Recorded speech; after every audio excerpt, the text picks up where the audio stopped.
Good evening and welcome to this evening's debate. It's a great pleasure to see so many people here this evening. It's probably about 3 times bigger than any previous Intelligence Squared debate, and in a very sort of appropriate setting, Methodist Central Hall, for tonight's subject. I'd like to thank very much our distinguished panel of speakers and also our moderator this evening, Joan Bakewell, for kindly agreeing to participate. And also thank you to the Times newspaper, our media sponsor. Our next event, there's a free event that is taking place tomorrow night. It's not a Intelligence Squared style event, it's a question time, which we're doing in conjunction with the National Trust on, never mind, the ice caps. And that is a free event which is going to take place at the Royal Geographical Society with David Miliband, Rosie Boycott, Professor Philip Stott. After that, we have 2 more. Our next debate is Prison Works with Lord Wolfe, and after that, Democracy Isn't for Everyone. You've probably seen we've previewed the autumn season, which is going to, and tickets will be available on sale probably the end of April. First debate is Britain has failed Zimbabwe, so we're rather hoping nothing happens to change that motion. Anyway, all it does is to leave me to thank you all for coming and to pass over to Joan Bakewell. Thank you. Thank you, John.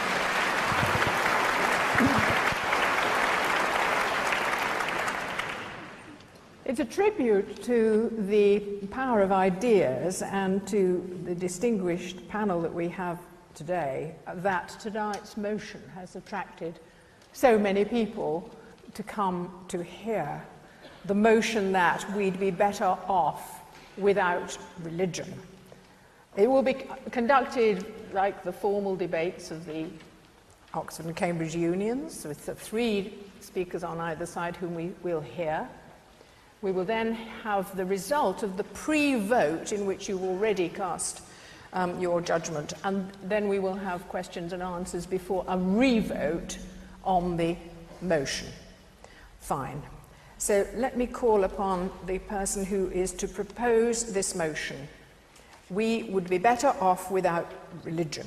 Christopher Hitchens, author, journalist, critic, writer over here, a figure in the cultural life of this country before he moved to Washington, where he wrote for Vanity Fair and The Nation. He started off on the left wing, moved very right, and has recently been defending the neocons. And his latest book, which is absolutely germane to this subject, is to be published in the coming months and is called God is Not Great.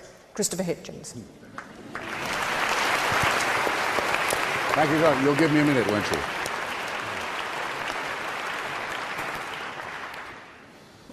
Thank you very much, Joan, for that slightly misleading introduction to someone who may no longer be a socialist, but still vibrates to Marxism.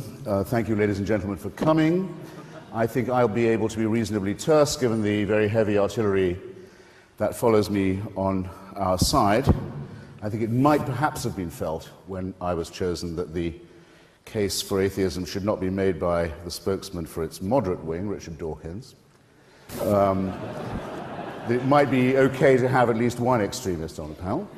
And I'll begin at once by recalling an exchange I had recently in Colorado Springs with a spokesman of America's evangelical broadcasting wing, a much overrated but nonetheless significant force in American politics. This broadcaster asked me, in response to my own statement of unbelief, he said, "I insist that you answer the following question, and that you answer it with a yes or a no." I braced myself. I accepted the challenge unseen. He said, "You are to imagine yourself in a strange city where you've never been before. You are to imagine nightfall coming on, and you to be without friends or succor in this town. And you are to ask yourself whether you would feel safer or less safe when you saw a dozen men coming towards you in the dusk, if you were to know that they had recently come from a prayer meeting." This is I think I can justifiably say I'm relaying to you, comrades, friends, brothers, sisters, the challenge that was put by the religious to me. You'll see at once it's not a yes-no answer. You can't give a yes-no answer to that, but I accept it anyway. I said, very well, I won't give a Sesame Street reply, but just without leaving the letter B, I have been in that situation. In Bombay, in Belfast, in Beirut, in Belgrade, in Baghdad, and many other places too. And I won't tell you about all of them, but let me just, as it were, fill in some of those latent blanks.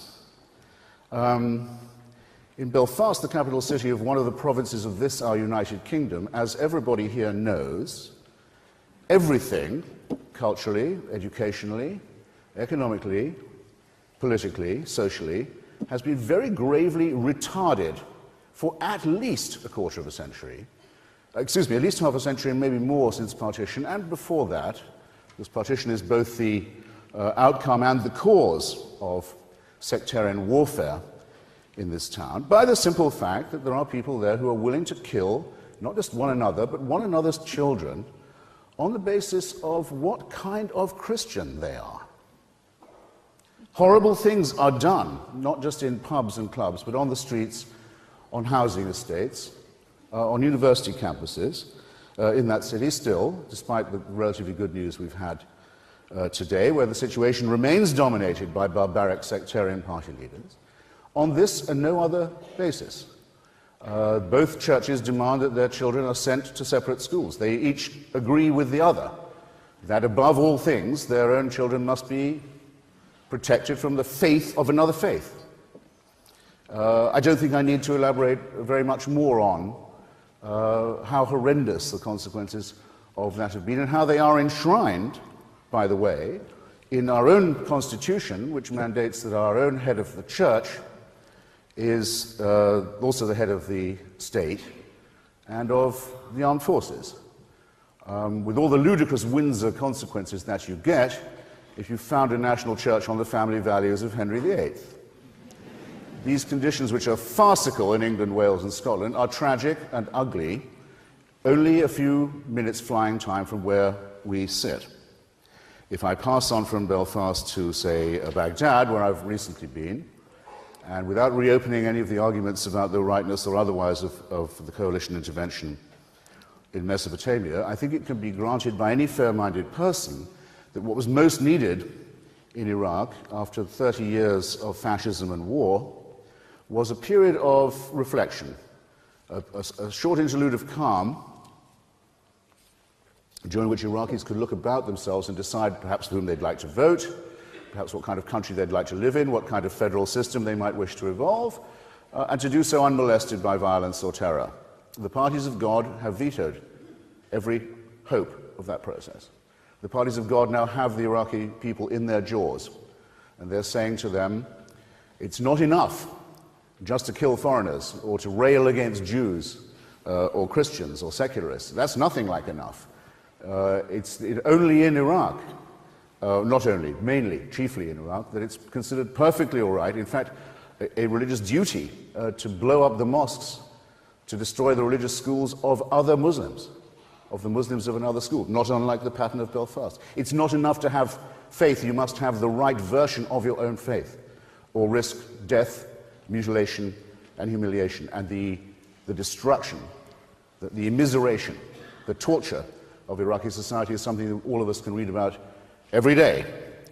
Suppose we're to go to Beirut, the pearl of the Levant, the most civilized and beautiful and cultured city of the Middle East, and to see what happens when, for politicized reasons, a sectarian constitution is in place which says that the president of Lebanon must always be a Maronite Christian, that the speaker of its parliament must always be a Shia, that its vice president must always be a Sunni, that the Druze must have their share, and so on, leaving out at the very bottom, I'm afraid, such forces as Kurds and Armenians, but making everyone defined in their citizenship by their faith.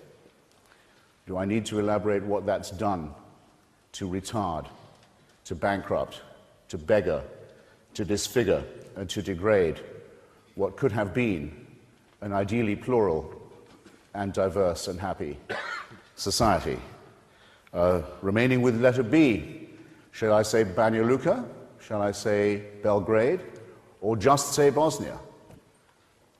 Again, one of the most civilized enclaves of the Balkans. For many years, protected by a secular constitution and the remains of what had been a secular and democratic republic. And just look what happens when it is decided that it is a matter of faith that determines your citizenship, your allegiance, your identity, your nature, your rights. See the recrudescence in the Europe of the late 20th and early 21st century of Catholic fascist parties we thought we'd left behind at Nuremberg, the Ustasha. The recrudescence of forces like the Chetniks, the Serbian Orthodox fascists who took exactly the same view except the other way around. See the craven way in which our spineless media, which always defers to people of faith, say that it was Serbs who shelled Sarajevo or Croats who shelled Mostar, when what they should have been saying was, today the Christian Orthodox militia bombarded an open city around the clock, or yesterday the Catholic forces shelled Mostar from dawn till dusk. They didn't do it because it's a matter of taste. We're supposed to respect people of faith, and we're supposed to respect them while they do that and do that and make this sort of excuse. There aren't enough words, in my lexicon at any rate, to express the contempt that I think any right-thinking person must feel for this conscription of this kind of medieval barbarism. Joan will tell me when I've got a minute. I don't know whether I'm yet trespassing on my rivals and my allies' time, but if I was to add Bombay to this list, the city that was very nearly ruined by the sectarian partition of India in 1947, 1948, where once again people were told it's a matter of faith what kind of Indian you are. You may have to become a Pakistani if you're Muslim. You may have to lose your life on the proposition.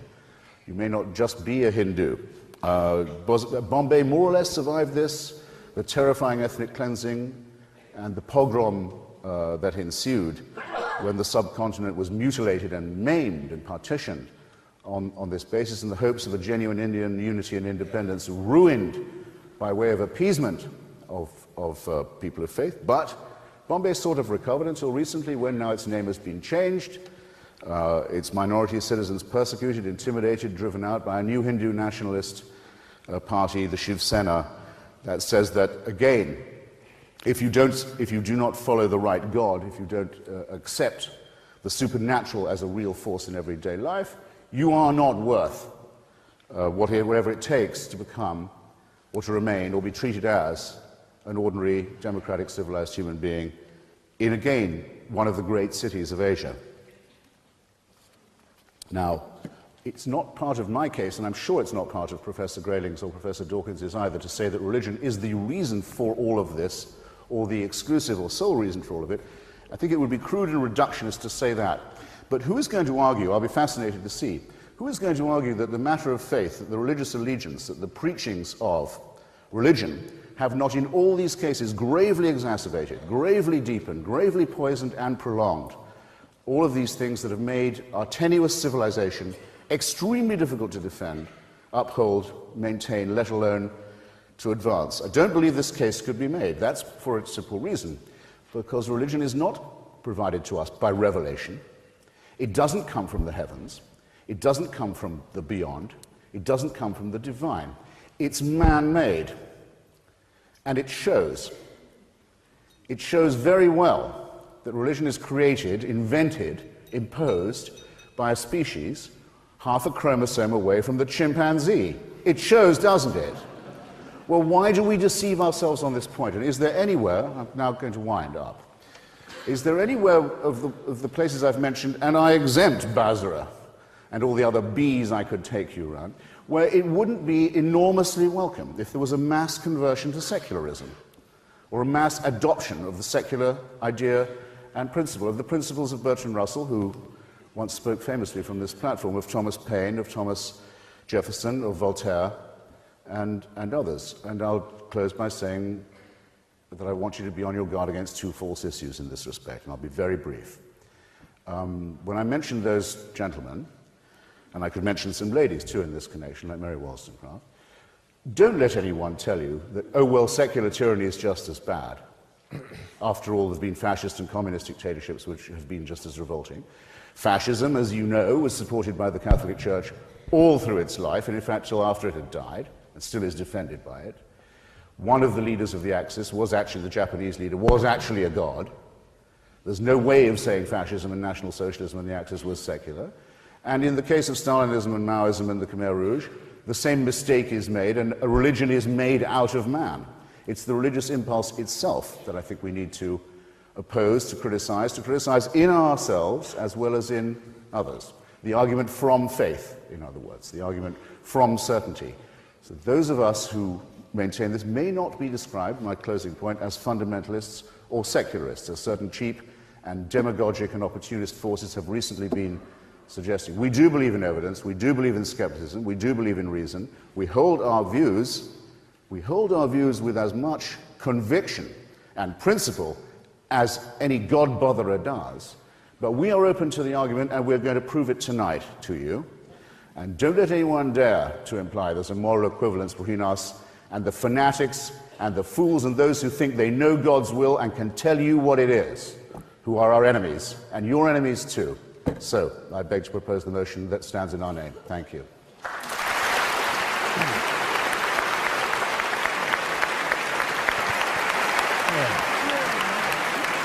Yeah, there's a lot more than mine, yeah. The motion is opposed by Dr. Nigel Spivey, who is a teacher of classical art and archaeology at Cambridge. His books, which are many, include Songs on Bronze, Greek Myths Retold, and he has done several television series, of which one was called Digging for Jesus. Dr. Spivey.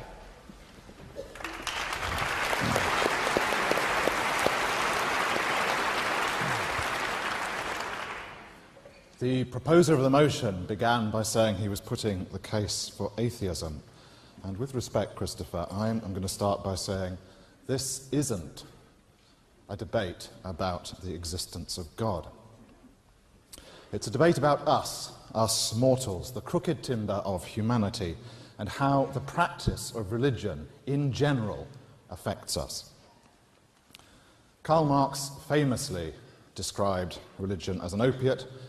Jonathan Miller thinks it's more of an amphetamine, gets people overexcited, and my own meagre religious experience disposes me to think of it as a sort of anaesthetic, by which I mean that when I am in situations of feeling lonely, sad, or frightened, I find myself crooning hymns that really relate to the place where we are. They're mostly Wesleyan hymns, but anything really that has the sentiment of Psalm 23 and helps one whistle and sing through the valleys of fear and death. But I'm not here to testify as a somewhat lapsed Methodist, but instead to deliver such academic expertise as I have to offer on this topic. It's brief, has to be brief, but in my view it is so compelling that when we arrive at the conclusion in 6 minutes' time, I'm half afraid that everyone will walk out. And I'd like you to promise not to do that. Otherwise, this will be an embarrassment to the organisers and to ourselves.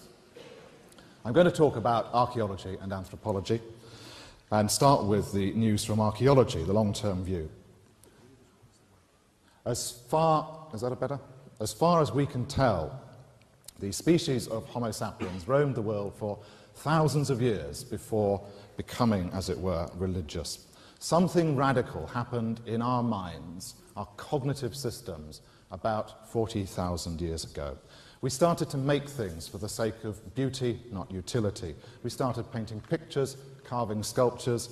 We started using symbols, and that probably included talking to each other, making music, painting our bodies, and so on.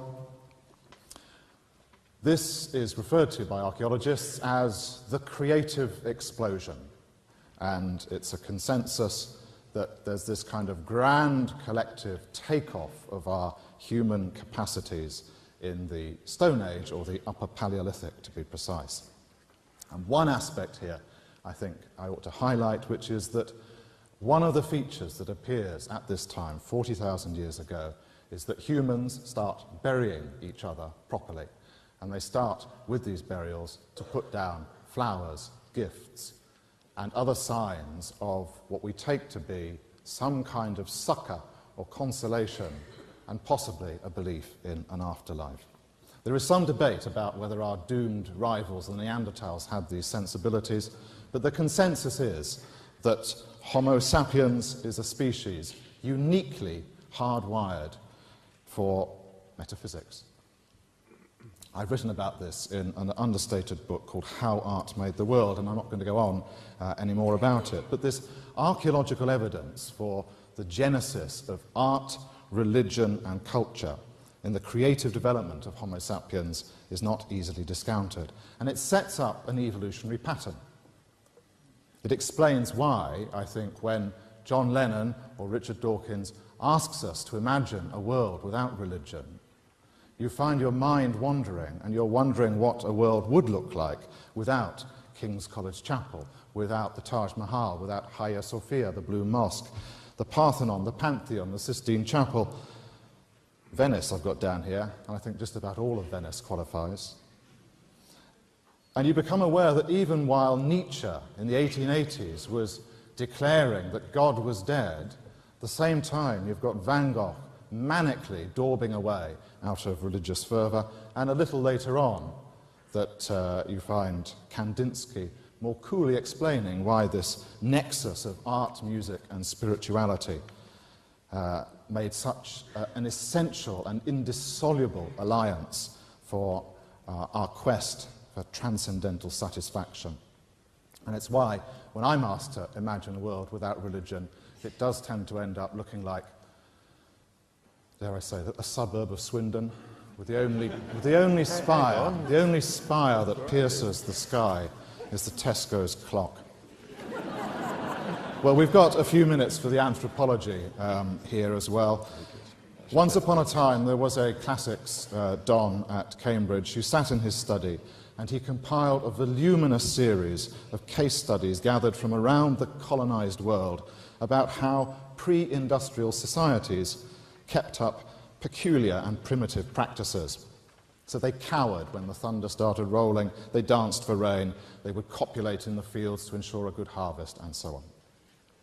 It's a literary masterpiece, this work by J.G. Fraser, The Golden Bough, subtitled A Study in Magic and Religion, and in Fraser's words, it set out to chart the long march, the slow and toilsome ascent of humanity from savagery to civilization.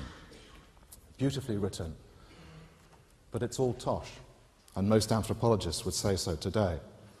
In fact, it was not an anthropologist, but another Cambridge individual, Ludwig Wittgenstein, who made some remarks, offhand as it seems, about Fraser's Golden Bough, and pointed out that Fraser's method was fundamentally mistaken.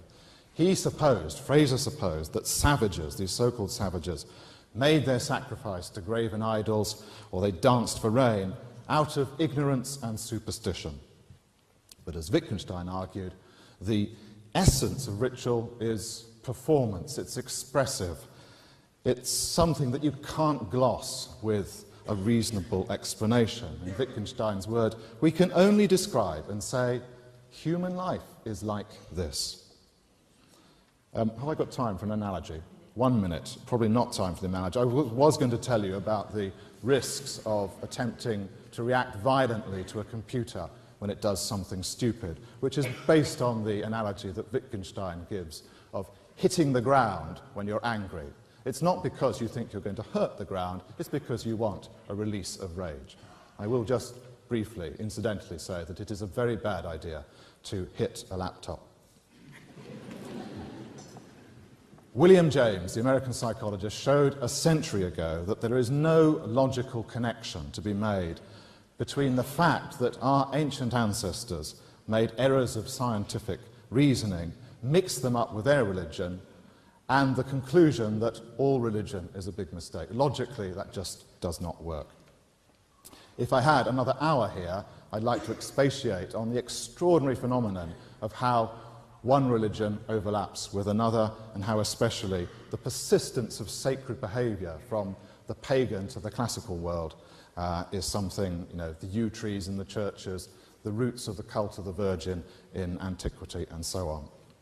But I'm going to end up by saying that around the world, whatever we say here tonight, around the world the sea of faith rolls on. It rolls on because faith is not some kind of atavistic relapse, but part of our creative and ingenious nature. It's a force by which we humans survive. And the conclusion is that this fact is attested archaeologically, anthropologically, psychologically, and, I dare say, neurologically. And the conclusion would be that for the next hour or so, can I tell you this? In a sense, we are wasting our time debating that we'd be better off without religion. It's not an option. Religion is part of our human makeup, and it's going to be a very interesting time that we spend, but essentially it's not a topic for debate. It's the way that we are. Brilliant. Well done, Roger.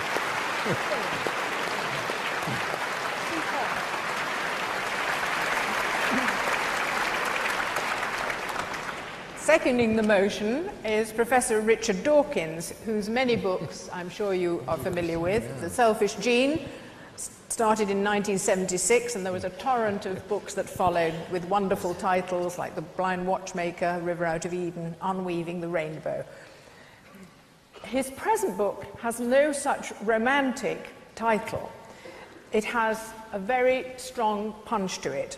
The God Delusion was published late last year and was quickly a bestseller and has caused something of a sensation. So I call upon Professor Richard Dawkins to second the motion.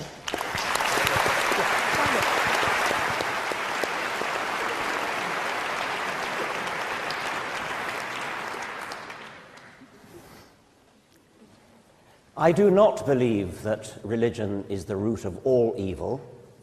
Thank you, Channel 4. Religion is the root of quite a lot of evil, but that didn't make for a very catchy title. I just want to briefly reply to Dr. Spivey a couple of points. He says we're fighting a losing battle because religion is a part of our human nature. Well, speak for yourself. It's not a part of mine, and it's not a part of the great majority of my friends in universities in England and the United States and elsewhere. He also said, if we had no religion, how would we do without King's College Chapel, the Sistine Chapel, etc.? Well, you know, artists have to make a living, and in the time when the Sistine Chapel was built and its ceiling was painted, you know who had the money. Artists such as Michelangelo had to go where the patronage was. We shall never know the ceiling that Michelangelo might have painted if he had been commissioned to paint the Museum of Science, for example. We shall never know what Haydn's Evolution oratorio might have sounded like, or Beethoven's Mesozoic Symphony. Now, I suppose that apologists for religion would be likely to put forward 4 reasons for believing it to be a good thing, 4 things that religion does for us, and I call them explanation, exhortation, meaning morals, explanation meaning explaining the world, where we come from, where the universe comes from, and so on. Exhortation, what is good, what is bad. Inspiration, and consolation. And I think my colleague Anthony Grayling is likely to cover some aspects of exhortation. I shall be brief on that, therefore. Consolation, I often encounter people who say, but if you take religion away from people, how are they going to survive? How are they going to manage when they're bereaved, or when they lose a loved one, when they fear death themselves? And it's a reasonable point. It is certainly possible to obtain consolation from a lie.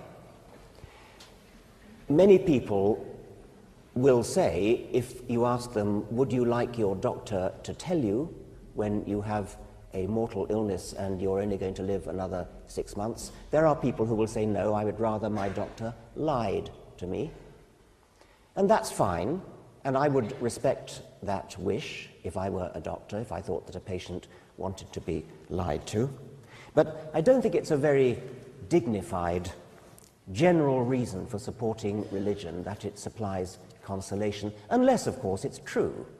And we haven't time to go into it, but I think there are very, very good reasons for thinking that there is absolutely no grounds for believing that there's any actual truth in the claims of religion.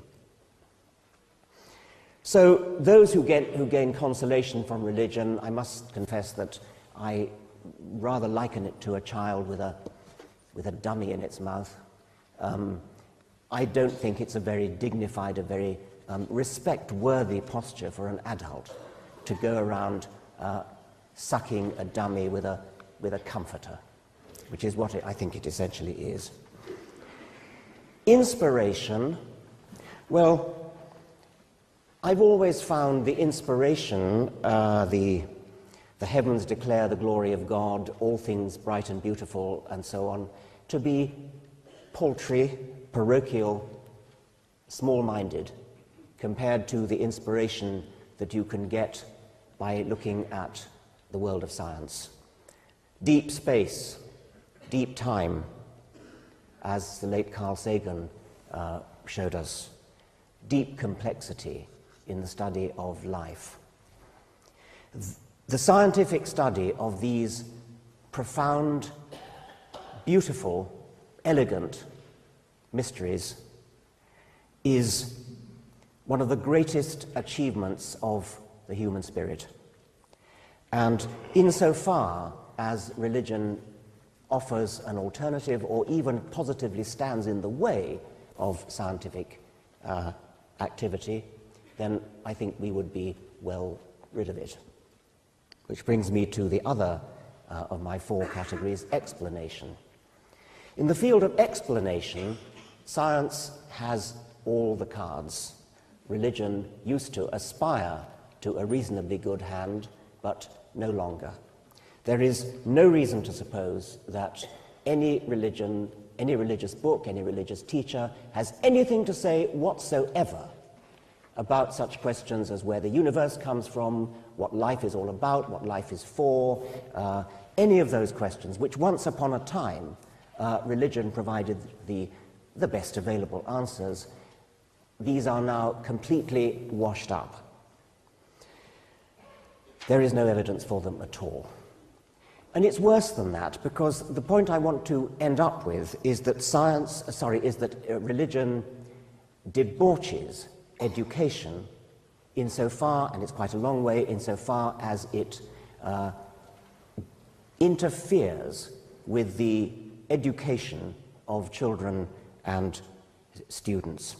It's not just the teaching of falsehoods, it is that the indoctrination of children in the virtues of faith leads them to be immunized, to be placed on their guard against the enemies of faith who they are told will come. It's as though it's rather like a computer erecting a firewall to prevent incoming information. I have talked to colleagues in America, scientists attempting to lecture to students on their subject, biology, and of course biology makes no sense without evolution. And whenever a lecturer mentions evolution, he sees a great sea of heads shaking, arms folded, and they are not listening. They are trained to give the right answers, they're trained to tick the right boxes when they do the exam, they know how to answer an exam on evolution, but they have been forewarned, forearmed by the firewall of faith. Whenever a teacher says anything about evolution, in effect, stop up your ears. Now that is debauching of education. A quote from Kurt Wise, who is an American geologist. He studied geology at Harvard, no less, under Stephen Jay Gould, no less, and he was set for a good career as an academic geologist, which all his life he had desperately wanted. The problem was, it came from within, it was his religious upbringing, his firewall of faith. And he couldn't reconcile the two, his scientific education with his religion, and he literally got a pair of scissors and went right through the Bible and cut out every verse that would have to go if he accepted his scientific education.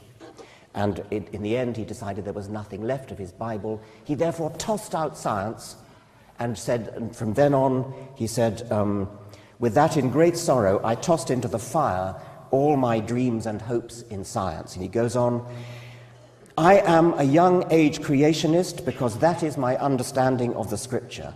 As I shared with my professors years ago when I was in college, if all the evidence in the universe turns against creationism, I would be the first to admit it, but I would still be a creationist because that is what the Word of God seems to indicate. Here I must stand. If religion can do that to a highly educated Harvard geologist, just think what it can do to an average school child or student. Thank you.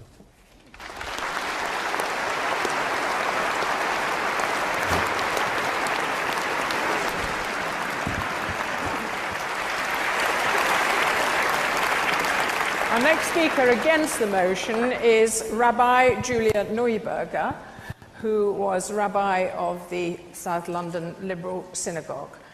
She's also written many books, of which the most recent is called The Moral State We're In.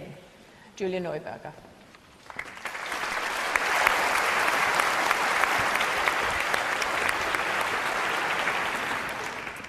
Well, ladies and gentlemen, I'm delighted to be here, and thank you all very much for coming. And I'm rather wondering what connection Roger Scruton is going to find with Methodist Central Hall after Nigel Spivey, as I, as a child, as a member of the West London Synagogue, used to come to overflow services for the High Holy Days here.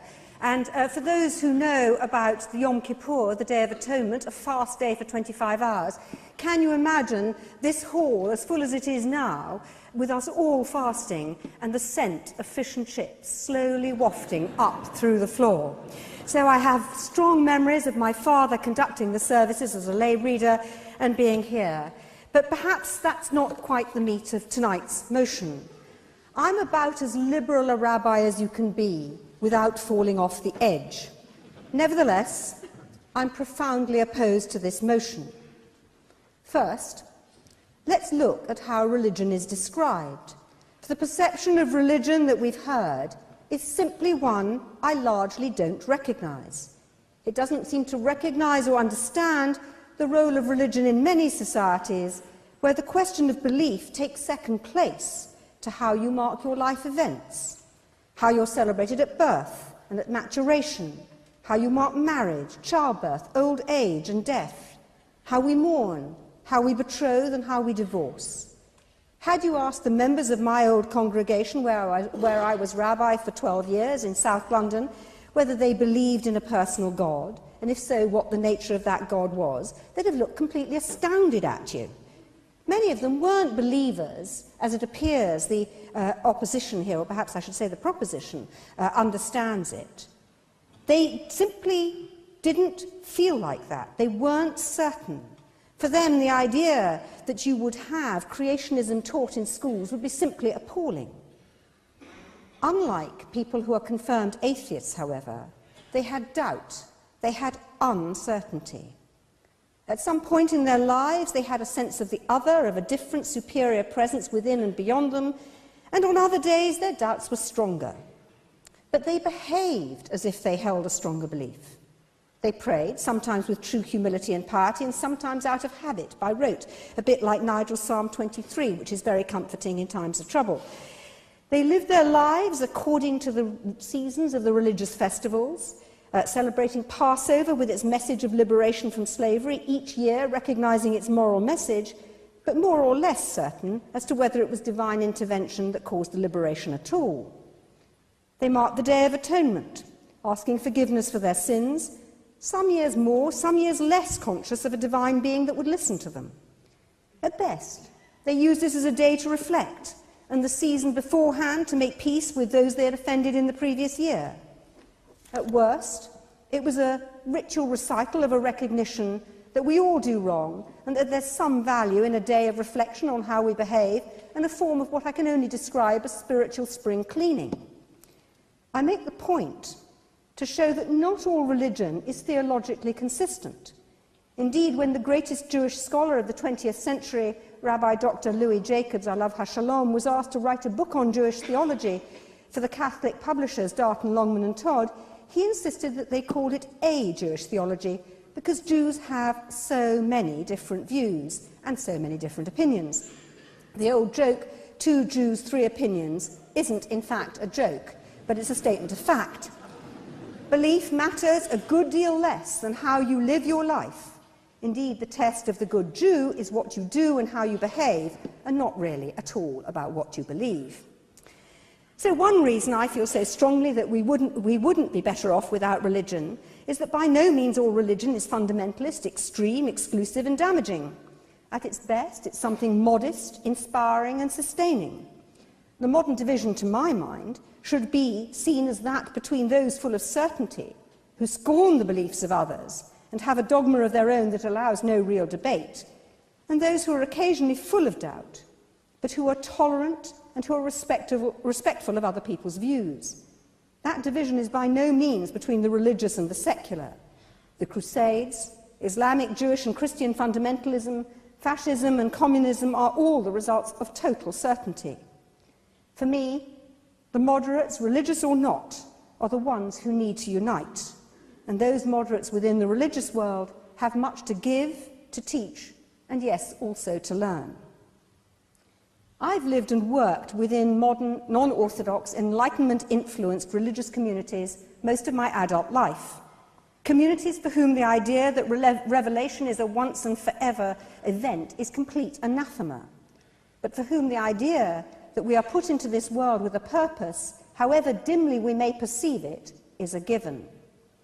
With all the passionate rationalism that convinced atheists bring to bear, they miss the experiential, what motivates so many people to do good.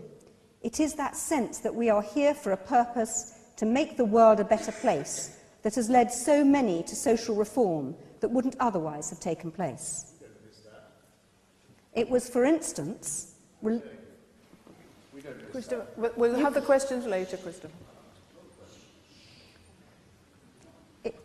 You'll get your turn. You'll get your turn.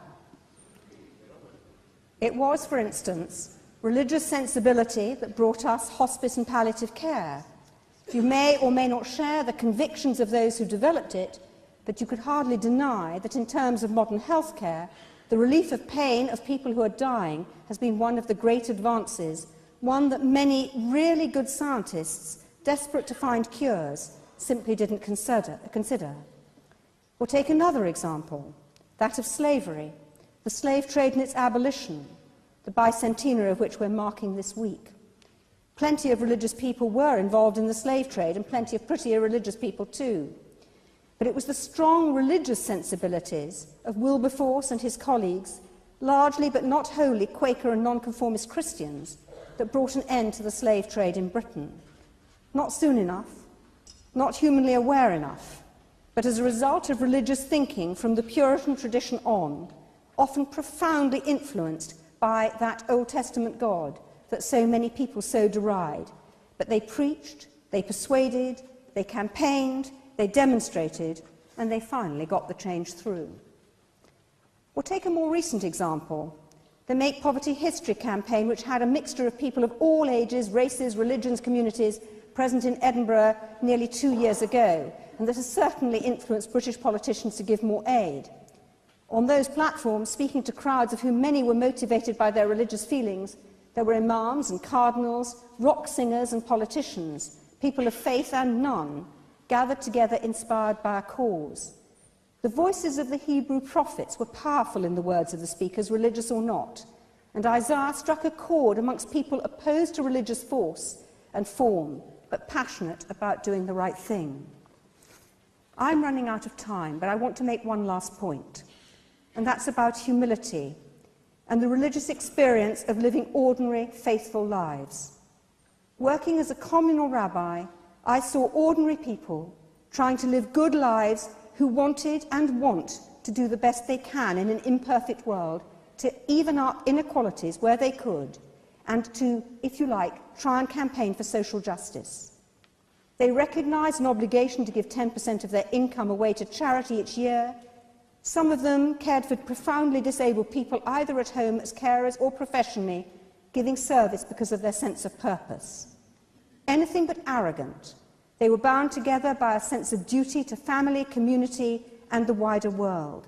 They were and are profoundly good people looking for honest ways to live honest, decent lives.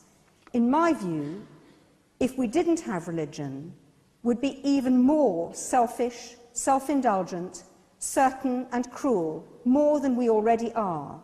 Religious people can without doubt be all those things, but they can at best change the world because they believe in moral purpose, experience a sense of inspiration above and beyond themselves, as many of us do, and inspired by their belief to act. Thank you.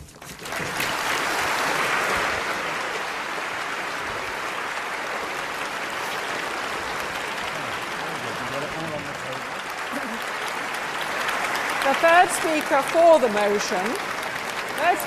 motion is Professor Anthony Grayling, Professor of Philosophy at Birkbeck College, author of many books about philosophy, Berkeley, Wittgenstein, Russell, biography of Hazlitt. He also wrote a book called What is Good?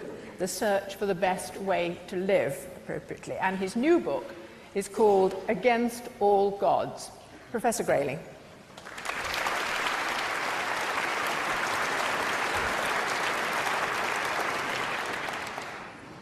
When one gets up to speak this late in a debate, one's a bit tempted to quote that Hungarian MP who, after a long discussion in the Parliament in Budapest, stood up and said, everything has been said, but not everybody said it yet. And it's my turn.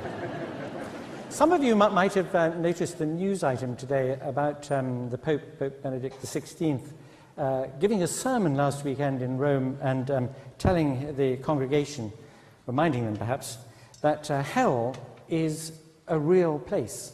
It's a palpable, tangible place, and the eternal fires of hell really exist, and those who don't accept Jesus, he said, I'm paraphrasing here, will roast eternally because of their failure to do so. And this shows how very up-to-date Pope Benedict is, because obviously he's heard about tonight's debate, and this is an intervention. Although I've been trying to work out all day on which side it's an intervention. And is he trying to persuade you to vote, against the motion, or is he actually a fifth columnist on our side of the argument?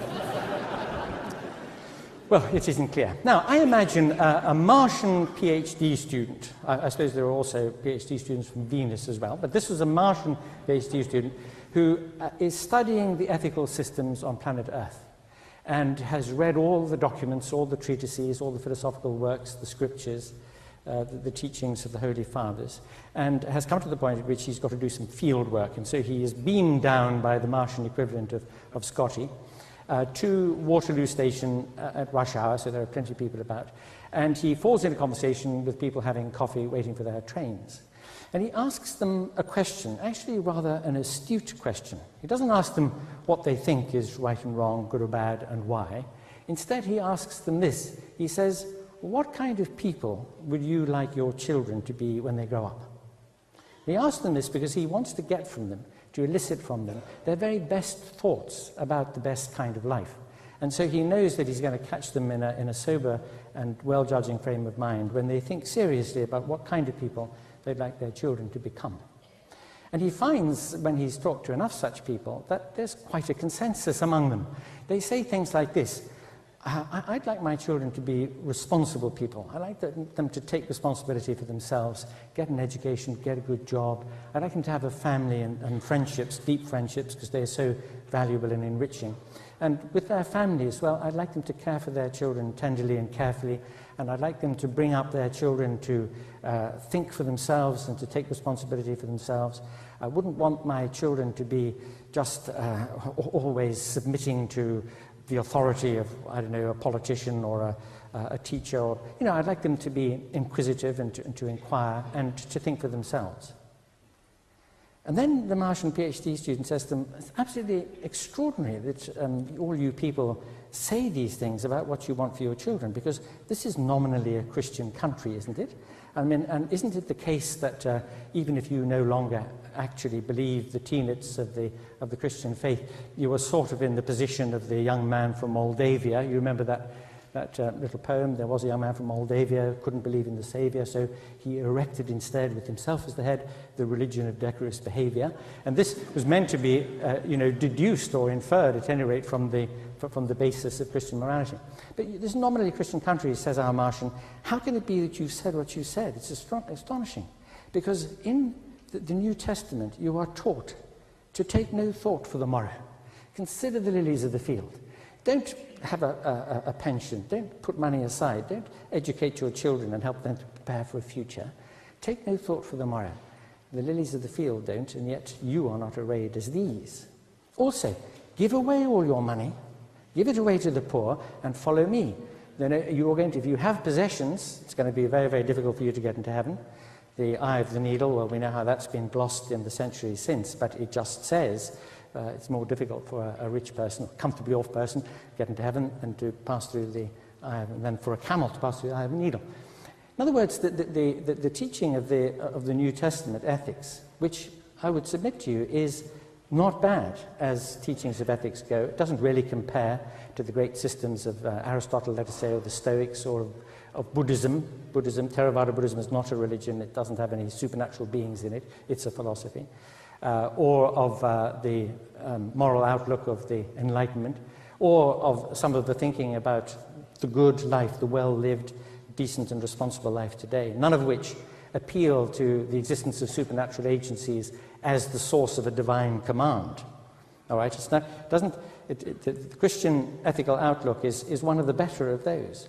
And yet when you look at it and you see what it demands of you, it is very contrary to the way we think of a decent life now.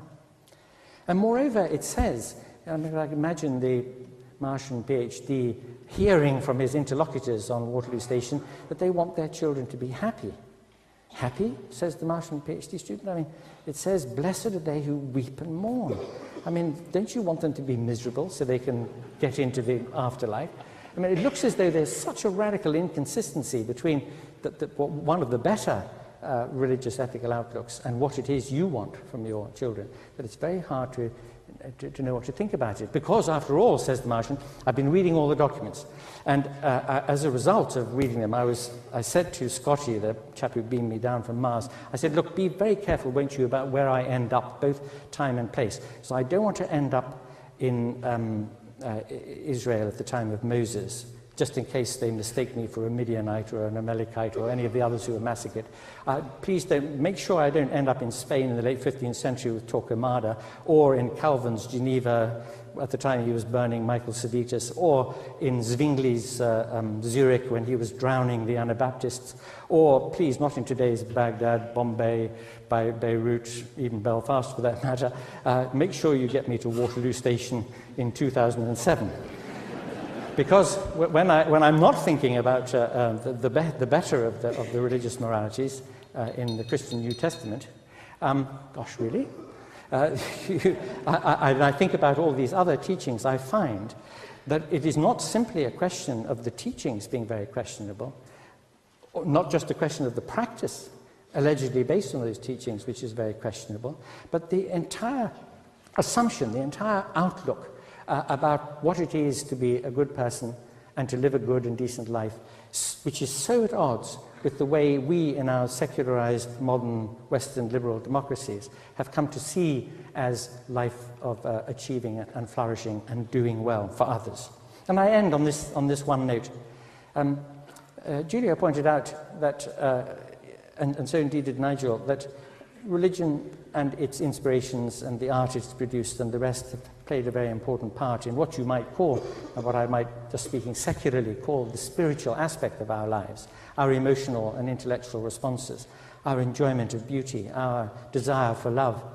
And I mention this to you, as Hitch, in his eloquent intervention during that moment, was implying, those who don't have a religious outlook appreciate a fact about human beings, that for all their capacity for greed and unkindness and cruelty and the rest, they also have a remarkable capacity for the good, a deep sense of connectedness with other people and a desire to be connected with the world as a whole. You look at people in their gardens, or going for a walk in the country, or at a concert, or looking at pictures in an art gallery, and you see that you don't need supernatural agencies or religions or ancient scriptures to explain the fact that human beings are capable of good, and that most of the good that there is in the world has come from that source and not from some alleged supernatural source. Many thanks. Bravo.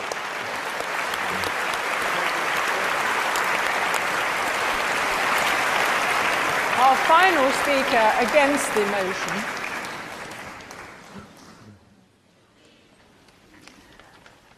more of that later. Our final speaker against the motion is another philosopher. He is Roger Scruton, who has written many books upon his subject. He's written about aesthetics, he's written about music, philosophy of architecture, and he's written a book called Philosophy, Principles and Problems, into which perhaps this motion fits. So please welcome Roger Scruton.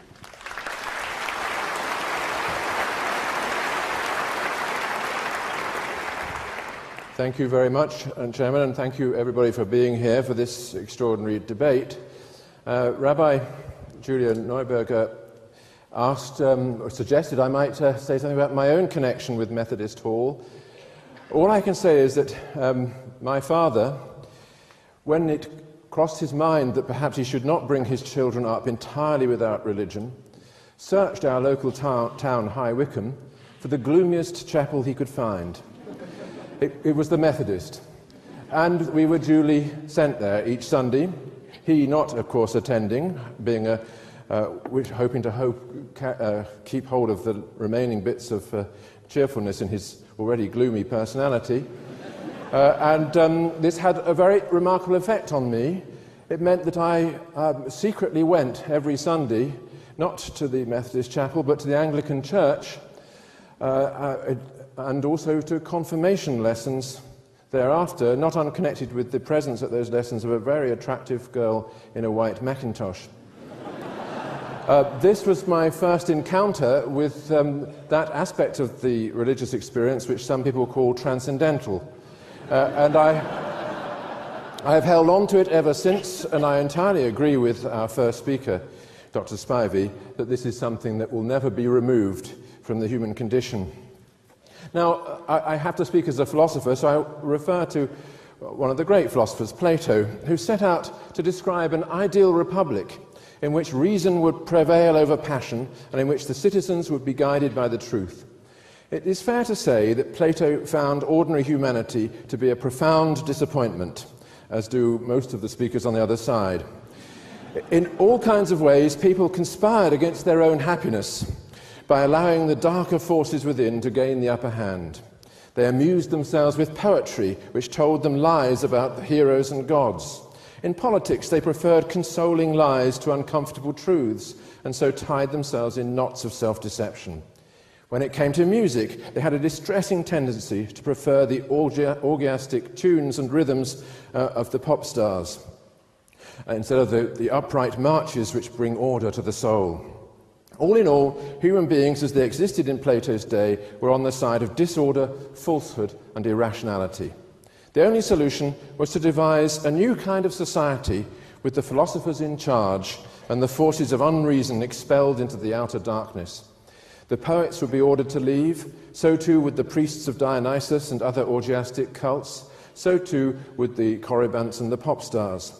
People would be educated on a diet of pure philosophy, which would ensure that reason prevailed in every decision and that the soul of the citizen would be as well ordered and harmonious as the soul of the state. Plato is only one of the many thinkers down the ages who have advocated an ideal of reason and reasonableness and who have dismissed those aspects of the human condition which fail to conform to it. Plato was ambivalent about religion since he believed that it had both rational and irrational forms.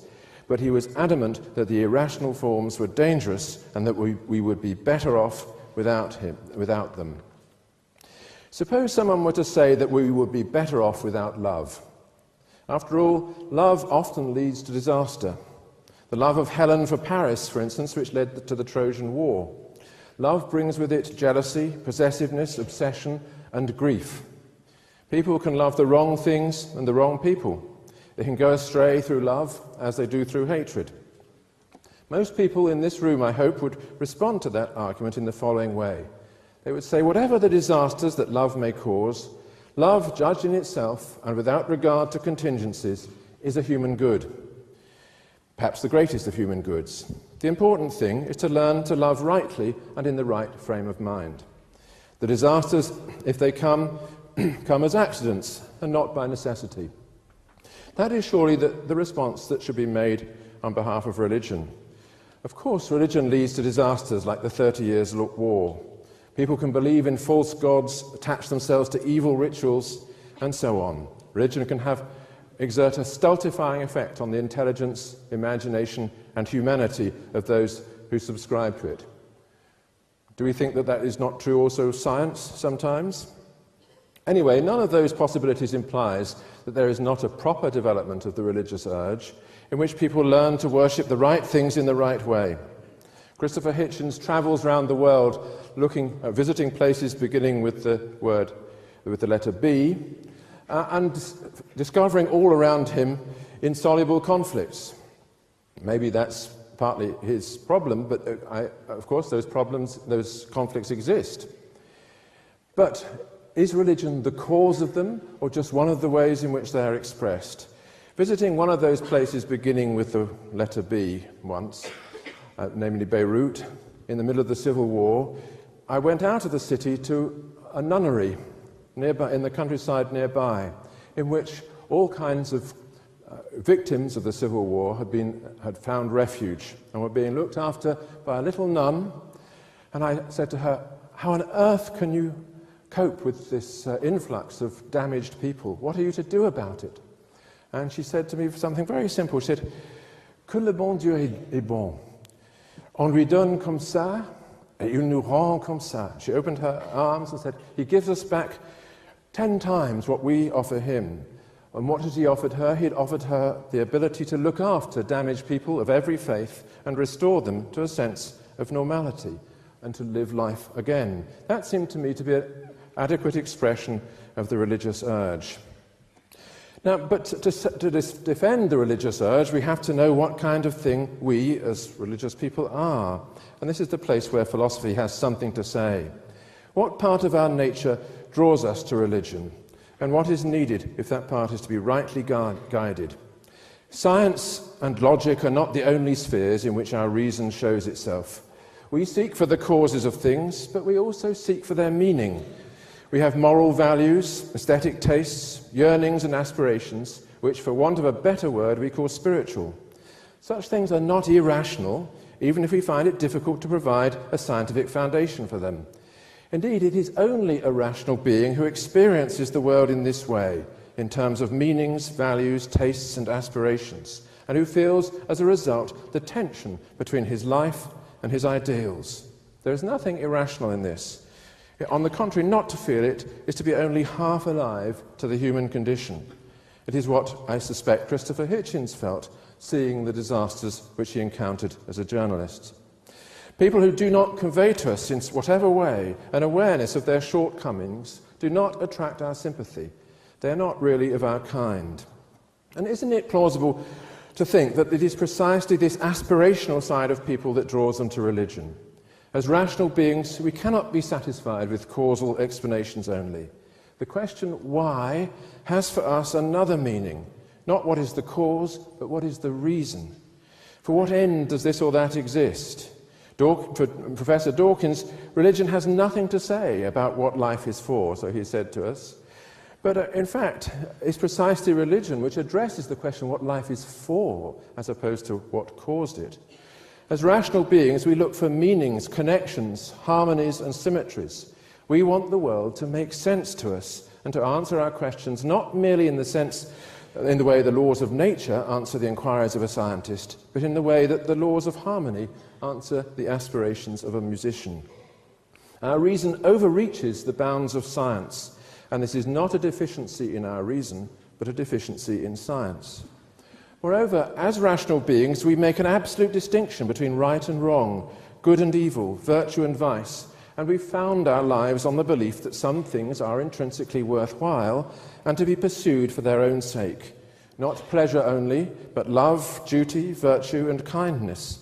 We can't mount a deductive or scientific argument in favour of those values, for all that Professor Grayling says, but we condemn those who condemn them and believe that reason is on our side. All those facts about the human condition dispose us to look for the places where we can stand, as it were, at the window of our empirical world and gaze out towards the transcendental, the places from which light from that other sphere floods over us as it flooded over that little nun in the nunnery near Beirut. There is nothing irrational in looking for these places or in the thought that we find them by locating what is sacred. Sacred words, sacred texts and sacred rituals. Now, I don't deny that there are wrong ways of pursuing this religious quest. Those for whom faith is a call to arms are obviously a threat to all of us. But although they make the most noise, they are not the most numerous among religious people. For most people, religion is what it has always been, a cultivation of piety, a humility in the face of creation, and an attempt to live according to a shared moral code.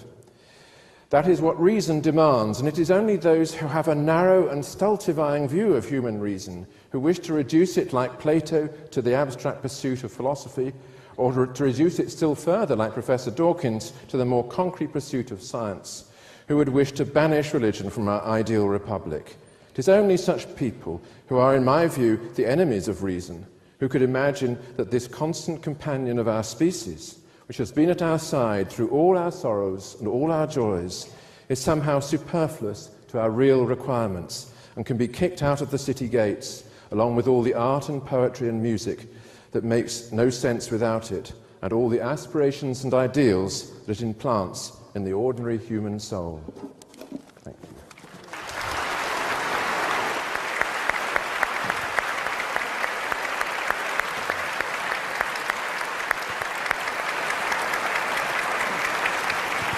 Now, the subject is now up for debate, but before we begin, I will give you the result of the pre-vote, which you voted for as you came in.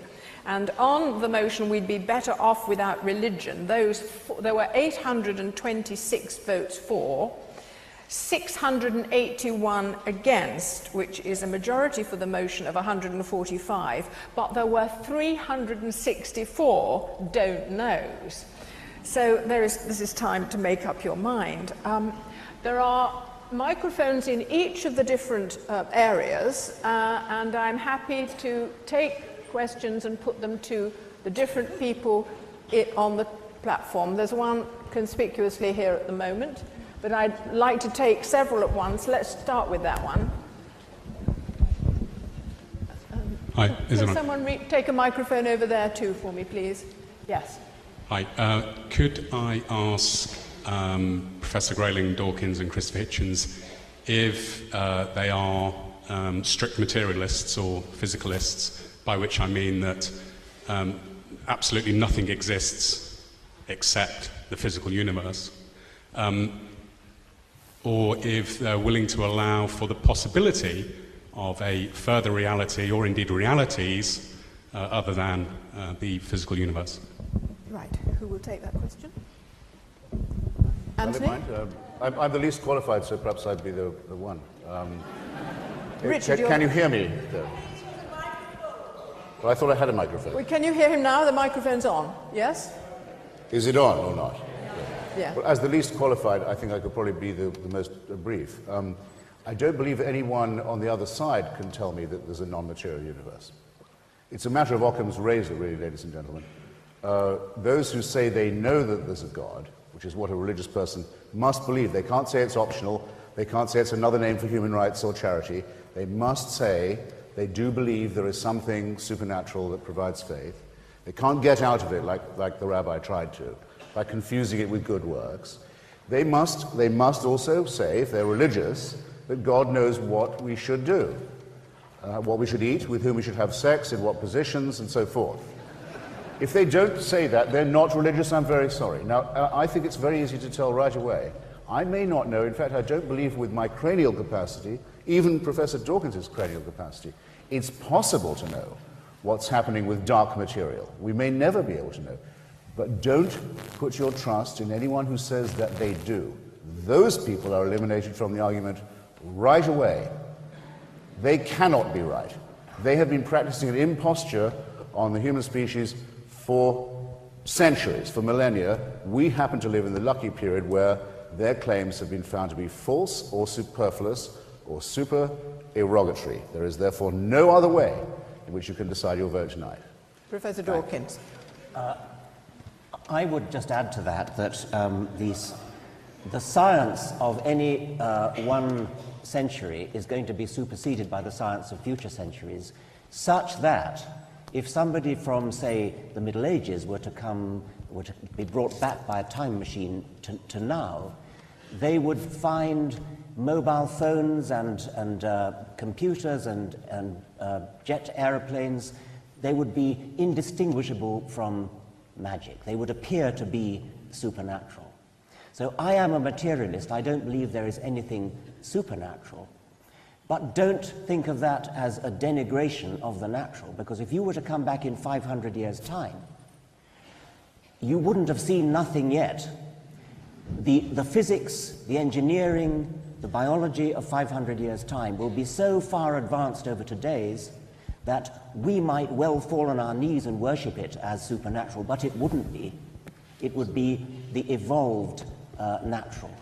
Anthony, do you want to add to that? Yes, just very quickly, I second both those sets of remarks, of course. I just want to add, though, that thinking that there is just the natural world governed by natural laws and that there aren't supernatural entities or agencies in the universe, still less any that have any direct interest in, as Hitch says, what we wear and what we eat and when and so on. In thinking that, one mustn't, again, fall into another trap, which is to think that somehow your attitude to the natural world is one of so-called fundamentalist certainty.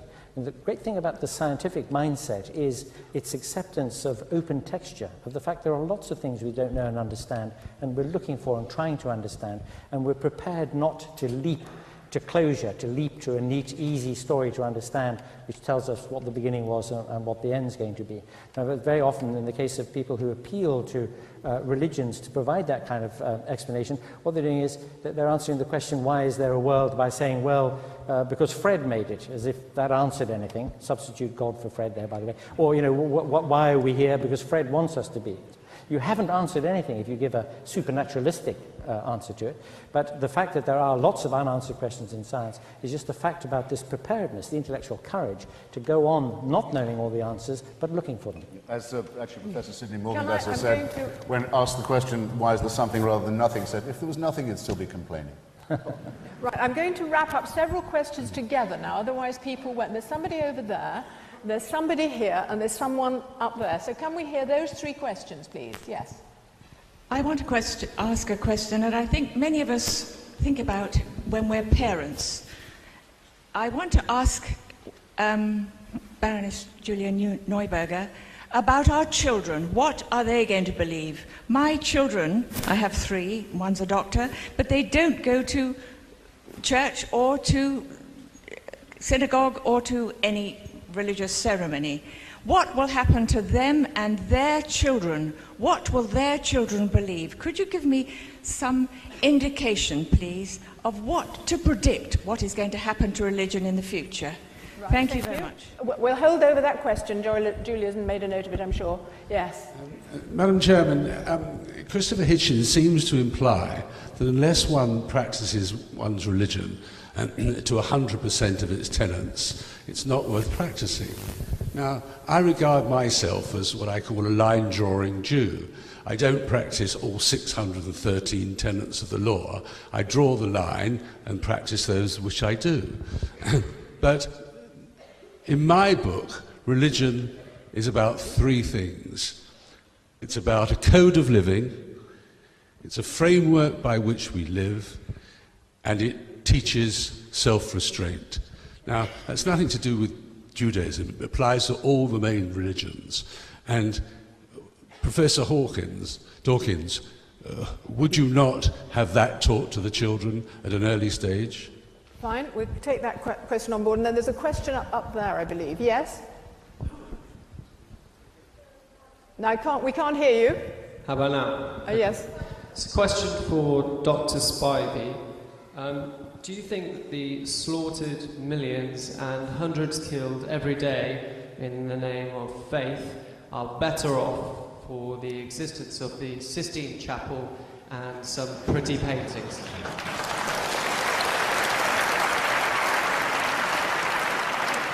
Right, the first question about what are we to tell the children, Julia Neuberger. Well, I don't know what you tell the children, in that I think that you were really asking me to predict what they will believe. I can only say this, and it's something that worries me. I describe myself as about as liberal as you can get without falling off the edge, and I rather resent, I must say, Christopher Hitchens telling me what a religious person has to believe. I think I'm the rabbi and he's probably not. But nevertheless, let me come to the point about what I think will happen. And I think it's terribly worrying. I think a lot of our children will be people who hold no very clear belief. It'll be a rather woolly mush, I would say, if they have much in the way of belief at all. We've desensitized them, I think, very often to those things about religion that I believe matter. What I think is extremely worrying is seeing a rise of extreme religion, so that their children, your grandchildren, may well be the ones who are sent to faith schools, may well be the ones who are given a rather extreme and somewhat separatist and intolerant view, because I think we're going into a cycle where that is going to be more and more acceptable. And as somebody who believes that the moderates should band together, whether religious or not, I think we should be very, very worried about the move towards extreme religious belief and the desire to teach all our children in separate boxes rather than together. But I think the generation of our children have got a problem. Christopher Hitchens, will you take the question about, Christopher, the question of... I'm sorry? The question about the line-drawing Jew, the practice of religion being about the tone of living, a framework, and about self-restraint. Well, that's dead easy, just like the rabbi just now. His religion is man-made too. He decides what he'd like to believe. It's a la carte. He says, shouldn't my children be taught, self-restraint, responsibility, care for others, and so on? I don't believe in the rest of it, don't believe in the prophets, don't believe in the mountaintop, don't believe in the revelation. Well, nor should you. But how dare you suggest to us that we couldn't teach our children self-restraint and respect for others and the golden rule? How dare you?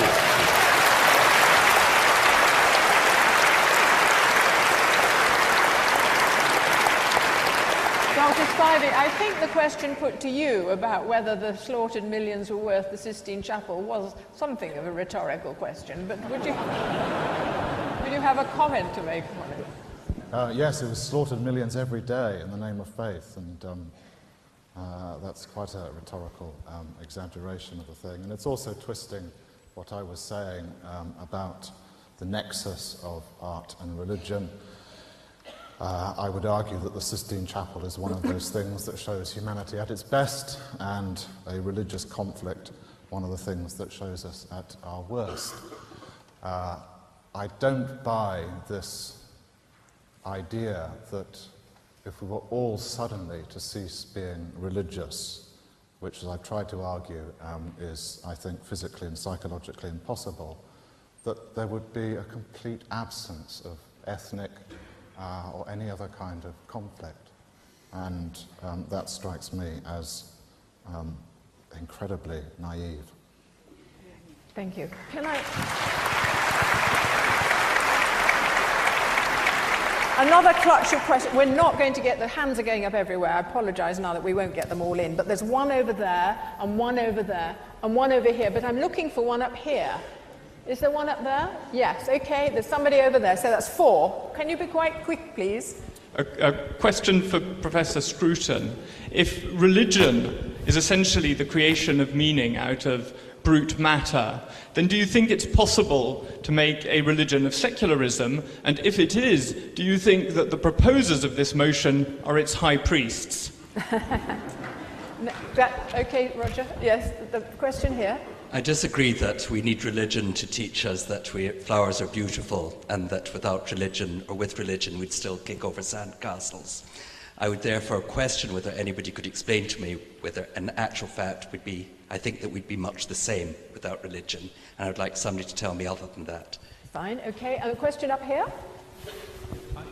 I would broadly support this motion. But I got one little doubt, which was alluded to by the first speaker, and that is that perhaps we're somehow hardwired for religion. And I think perhaps there's some evidence for a genetic predisposition to a religious belief and so on, and therefore perhaps it persists because of natural selection. And I just wanted to ask Professor Dawkins whether that might be a good argument for why it persists, or whether it's perhaps an indirect consequence of something else that we're better off with. Okay, and the 4th question, yes. Is this on? Oh, that's better. It's an observation and a question. The observation is seemed to be from this side seemed to be an argument for transcendence rather than for religion. Perhaps the anti-side of the anti-side might clarify that a little bit. But the question is to the panel, which is: do they think that there may be, given the contingencies of history and culture that created religion in the first place, there might be an opening of a space that could give us all the great Kandinsky-like transcendence without the thousands of corpses? Could that be a possibility? Thank you. Okay, Roger, would you take the question about the secularism being its own religion and these being its high priests? Well, this is a slightly cheeky suggestion. If what Dr. Spivey says is right, and I'm inclined to agree with him, then of course there is a religious need in all of us, and if the religious belief systems that we've inherited are suddenly, for whatever reason, unpersuasive, it is obviously true that if what he says is true, people will look for other ways of satisfying the religious urge. They will write passionate books condemning the old religious belief, perhaps called the God delusion or something like that, and accuse the advocates of the false sciences of heresy, and maybe indeed wish to represent themselves as the saviours of mankind. And to that extent, it is obviously true that we do have a kind of religious urge, a much more vehement religious urge, on the other side of this debate than on this one. We are downstream from all those religious conflicts. I suspect us on this table. We recognise with a certain element of sadness our inability to go out and kill on behalf of our faith, which Professor Dawkins has obviously not lost. So maybe it is true. Would one of the high priests like to respond? Richard? I face two questions. Firstly, is religion true? And second, is it necessary for human psychological welfare or something of that sort? If it isn't true, then for anybody to maintain that somehow humans need it and you're wasting your time trying to get rid of it, what an amazingly patronizing and condescending thing to say. We intellectuals, of course, know that it's not true, but all those poor people out there, they need religion. I mean, what a condescending thing to say about all those people. Either it's true or it's not. And I have enough respect for people to say that if it's not true, people will reconcile themselves to that and will not find any need for it. Now, I was asked a specific question, is it in the genes? Is there some Darwinian reason for religiosity? Maybe there is, but that doesn't bear in the slightest degree on whether it's true. I care about whether it's true. I also care, as a Darwinian, about the origin of it, and I'm interested in the origin of it, and I'm inclined to agree with the implied suggestion of the questioner that it may be that religion itself has no advantage, but it may be that it's a byproduct of some other psychological disposition which does. But that is an entirely separate question from whether it's true, and I don't like it when people say, oh, humans need it, or we have it built into us in our genes, or Darwinian natural selection is built into it, therefore that somehow validates it. Of course it doesn't validate it. It merely says that it's been built into us by natural selection, just as all sorts of other probably disagreeable things have been built into us. Doesn't mean we can't try to cure ourselves. Right. Okay, can I just...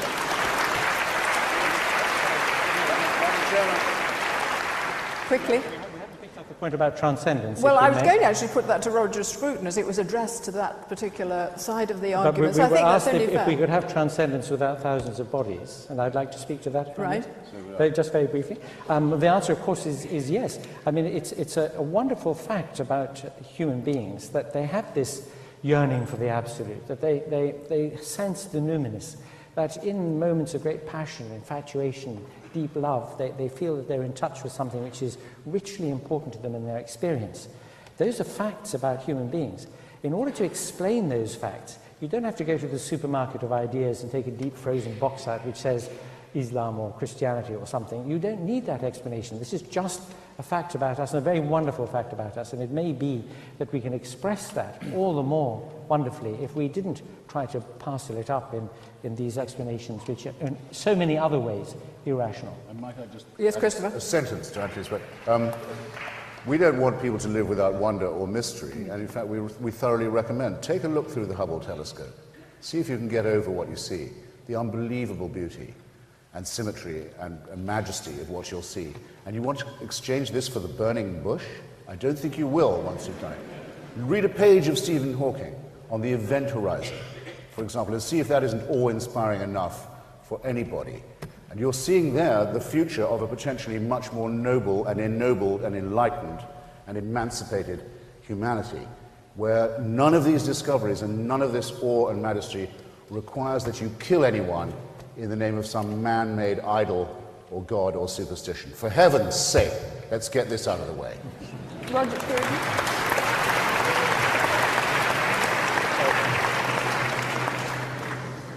I think that there is a real question as to what transcendence is and what its place is in the experience of all of us.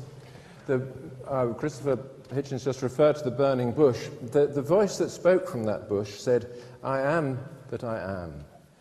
It reminded us of this very peculiar word which all of us use, the word I, which doesn't identify any material object in the world in which we are situated, but nor does it identify any object out of that world. Just what does it mean? What is it to look at somebody, into somebody's eyes and see the other eye that's looking out at you? That is an experience of transcendence in itself. It is the raw material from which all religious faith is constructed. And it is part of the metaphysical obscurity and unintelligibility of our predicament, that we're all faced with this experience every day. And religion makes sense of it for many people. Even for those who don't have religion, that experience is still there. I have to move on quickly. The final two questions, one up there and one here. And then we have to have the revote and a summary from each of the speakers. It's going to have the questioner from up there, please. Good evening. Question for Richard Dawkins and and Christopher Hitchens. By what measure do you conclude fact, and does Darwinism satisfy that measure? In other words, how do you protect yourself from deception, and how did Darwinism or evolution pass that filter? Fine. Are you taking that on board? This question here? Yes, I'm from the National Secular Society, and I'd like to ask the opponents of the motion whether they think that life for women and homosexuals would have been better or worse without religion. Fine. Thank you. Okay. Fine. A question about the measure. The measure, I wasn't quite sure what the speaker asked. Fact. Yes. The measure of the factuality of evolution is the same as in any other science. Some of the things that scientists have found are found with great confidence. Scientists are always open to the possibility of being proved wrong at some point in the future, but there are some things that seem at any one stage in history far better demonstrated than others. The fact of evolution is about as well demonstrated as anything we know. It is absolutely certain by the normal standards, the same kind of standards as we are certain that the Earth rotates and the Sun doesn't go around the Earth. Formally we have to say, well, that's a hypothesis that might one day be disproved, but we all know that it won't be. And evolution has now come into that category. I don't mean that Darwin's theory of natural selection, at least as the only driving force of evolution, that probably should be treated as slightly more uncertain, but the fact of evolution itself, by which I mean the fact that all living creatures that have ever been looked at on this planet are cousins sharing a common ancestor, that is as secure a fact as any in science. And the question... Only because I was named, Please? Because I was asked by name, I feel very tentative to second Professor Dawkins in this area, but I would just remind you of what Carl Sagan said on this, which was, he said that there is no doubt that evolution has occurred. It's in the molecular biological record, it's in the fossil record. There are disputes about how it occurred. The Darwinian theory is only the original one of how that might have taken place. And Darwin himself set out as an original taxonomist in order to prove the truth of Christianity. Just as Sir Isaac Newton believed in alchemy and Joseph Priestley, the discoverer of oxygen, believed in the phlogiston theory. We are always ready, all of us on this side, to be self-critical, to have a war within the war among scientists, among those who believe in innovation, evidence, hypotheses, and their testing. But that's entirely different from anything that is based on faith, on the supernatural, or on revelation, all of which belongs to the abject childhood of our species, before these things could even be discussed. There's no contest between the two magisteria, if you like. Can I finally put the last question to the people who oppose the motion, which is, would the lot of women and homosexuals be better without religion? Julia? I think it depends where. I think there are present extreme forms of religion that persecute women and certainly persecute homosexuals. I think when you look historically at religions that we recognise and at pre-religious times, and Nigel can talk more about that, you would see tremendous bad treatment of women, and I suspect that historically things have got marginally better for women and not a lot better for homosexuals within the main religious traditions. I have to say, in the non-orthodox religious traditions across the faiths, the position of women and of homosexuals has improved hugely. But don't forget that science also treated women and treated homosexuals extremely badly. Until the 1970s, in my certain knowledge, gays were being treated with electroconvulsive therapy as a form of medical treatment. I'm not sure what the evidence was for that. And don't forget that the description of hysteria as something that particularly affected women because of their wombs was also apparently a scientific thing. I'm not blaming scientists for that. I'm just saying that historically people have treated both women and homosexuals and indeed black people and all sorts of other minorities very badly. I think religion can give you insights to treat people better and equally, and I'm not sure you can blame religion for it all. Roger, would you like? Nigel. I can't see the particular questioner, but if you'll pardon, as Judah said, a historical reference. Never in human history have gay men enjoyed better rights than in classical Athens in the 5th century before Christ. The only way that a woman could get any position of power or respect in that society was to become a priestess. The gay men were given rights essentially because they believed in an almighty god, Zeus, who was himself a gay man. So one can bat these things back and forward, and I could say you wouldn't have a Hippocratic oath without religion. You wouldn't have orphanages without religion. There would be children scrambling up the chimneys of this capital without religion. But in a sense, it's beside the point. It's beside the point. The point is that there are many manifestations of our religious impulse. Some of them are appalling, and others of them are thoroughly ennobling. But we have them all the same. And no one on the other side, however many books they publish, however many documentaries they make, is going to get rid of it. Thank you. We're running late, and I know many of you probably have dinner appointments, but I'm now going to ask for a summing up from each of the people in turn. I'm going to ask them for 2-minute summing up of what they have thought throughout the evening. But while they're doing that, you will be voting, and you will have brought into the hall a card like this. Please tear it in half and vote either for or against the motion. And if you wish to abstain, then don't tear it and put the whole lot into the box. People will come round with the boxes, and while they are doing that, we will hear from each of the speakers in turn. Okay? If you're going to hear them, you'll have to... You need a spare one? Yeah, well, it's okay, Chris.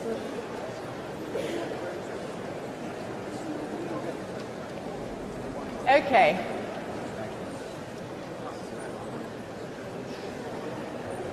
Right, before the groundswell of conversation gets too loud, I'm going to ask Christopher Hitchens to summarise what his feelings are at the end of this debate. Christopher. I think I'll address myself principally to Dr. Spivey, who has ducked the motion not by saying that religion should be transcended, or we would be better off if it were to be, but rather like Dr. Scruton has simply said, well, we can't hope to. We're stuck with it. Well, that's not what the motion says. The motion says, suppose we could, as some of us have, transcended the supernatural and the superstitious, would our example, if followed, not be a superior one? I think we've made a pretty strong case for that. I'll correct him also on another point, a very common misapprehension, and I'll try and demonstrate in doing so that we are not on this side deaf to the numinous, as it were.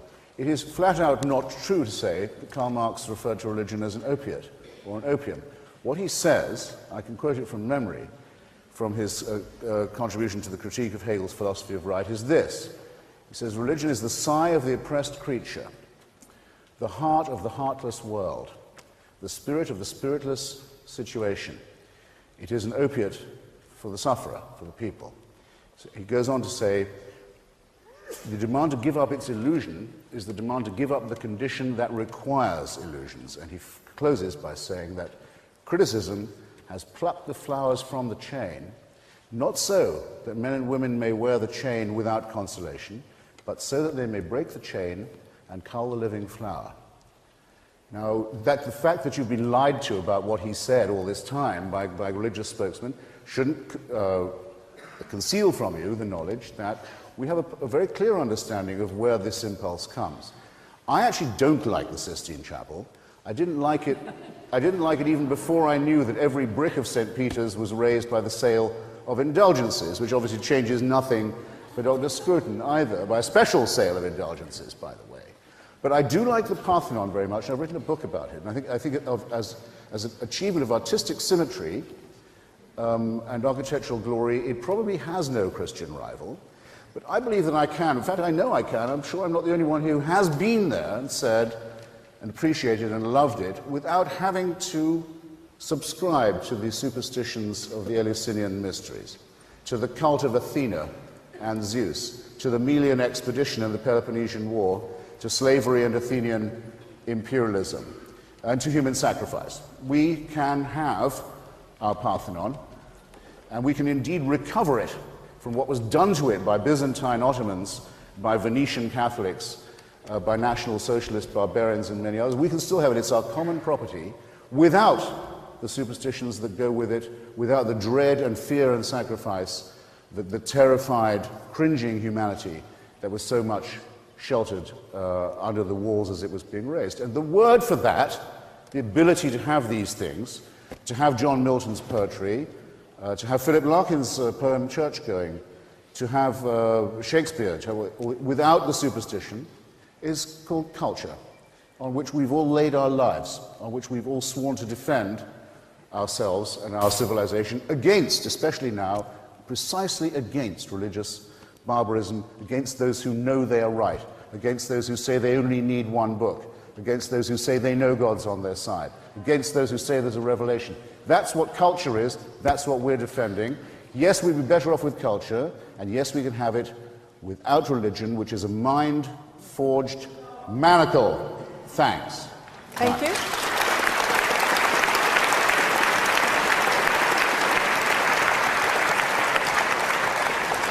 Nigel? At the risk of confusing everyone, can I try and organise a straw vote? I mean, a hands in the air sort of vote. And can I ask you to be absolutely... We're taking a vote right now, really. No, this is something different, Joan. This is a question. It's not about... It could have been about who in this audience has ever shown violence against their laptop.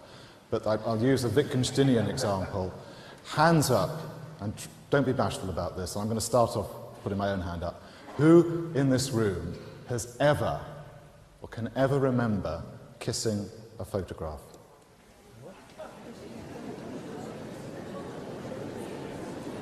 Slightly less than I might have anticipated, but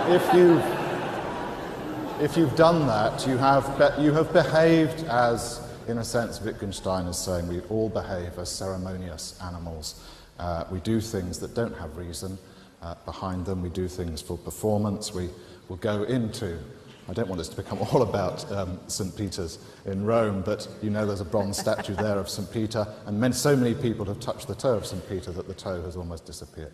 Depends who you're kissing. What? No, okay. We do silly things. We die on behalf of a friend, and they're things that scientists can't explain. That is my scientific view, which I restate. My personal view, and it's voiced with the glum awareness that Methodist chapels are currently closing at a rate of 100 a year. One lady said over there, what are our children going to believe? What if the motive that William James said was the religious motive? It's uneasiness. That's all he says. When you feel uneasy and you want to connect to some sort of form of hope, when things become imponderable or incomprehensible, you become uneasy. You might do this by imagining a higher power or expressing yourself in this religious way. What if that uneasiness does indeed disappear? What if people no longer feel uneasy about the fact that there might be more to life than filling a trolley at Tesco's. It's conceivable. And at that point, I surrender, like Samuel Beckett. I sort of hold my hands up and say, you know, I'll go and sit in an empty church while everyone else is carousing and just get miserable. But when the next Robespierre or Stalin or Himmler organizes us into a truly irreligious society and sends me to their version of hell, one that they've created, I'm going to go there with the letters of Dietrich Bonhoeffer in my pocket, and yes, I'll be crooning some of those hymns that nobody croons anymore, the hymns of Charles Wesley. Thank you. Thank you. Richard. Professor Dawkins. Although I can't recall ever having kissed a photograph, I have wept when reading poetry, when listening to music. I think that those on this side have come to rather resent the suggestion that religion has a monopoly on emotion, on poetry.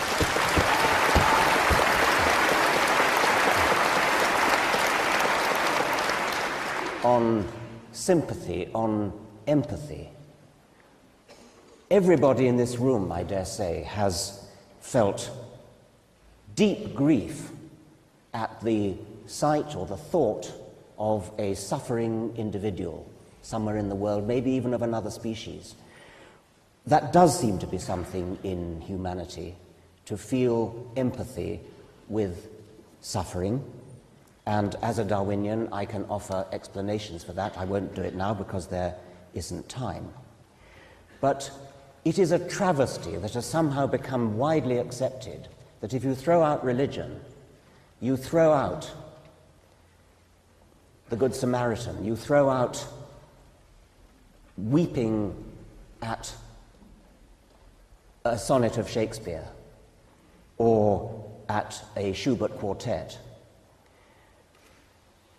It has nothing whatever to do with religion in the sense of the supernatural. Of course, you can redefine religion as covering all these emotional, artistic aspects. And in that case, of course, there's no contest. But I suggest that that's confusing and that we need to define religion as belief in something supernatural. You get your beliefs not from evidence, but from faith, from revelation, from tradition, from scripture, from authority. Now, all those are very bad reasons to believe anything. Evidence is the only reason to believe something. And that's the second point that I want to make in closing. But the first one, the main one I want to make, is that we are all in this together. We are all capable of the same kinds of emotions. We're all capable of wanting to free the slaves and all the things, all the good things that have been talked about, whether we're religious or not. You cannot give religion the credit for any of those things. They are a part of humanity. The good things are a part of humanity, just as the bad things are part of humanity, whether you are religious or not.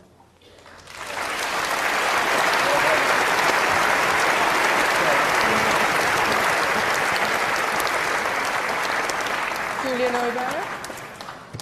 Well, I think I'm sure. In fact, I'm sure I've never knowingly kissed a photograph. I can't imagine why I would. I'd rather kiss the real person, I think, at least if it was somebody I wanted to kiss. I'm left thinking that we have a confusion here.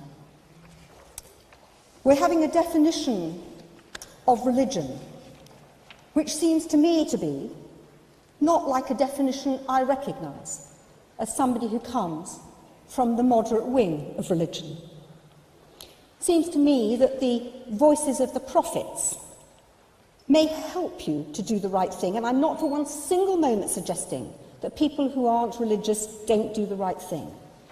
But when we hear something like Isaiah saying, not interested in the forms of religion, but actually in the moral truth, That stirs me, and it stirs many other people. Your countless sacrifices, what are they to me?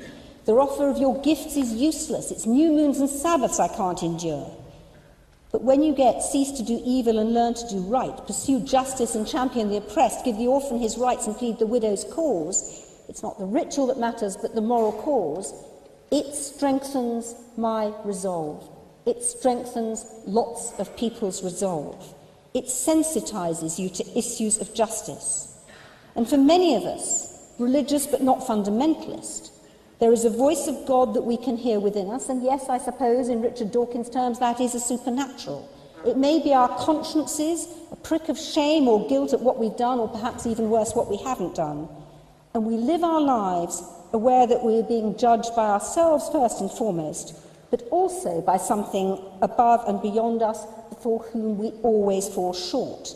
Now, we can believe that without certainty, and we can wonder at creation along with Richard Dawkins, believing in evolution too. You don't have to be an extremist to be religious, but without religion, our world is the poorer.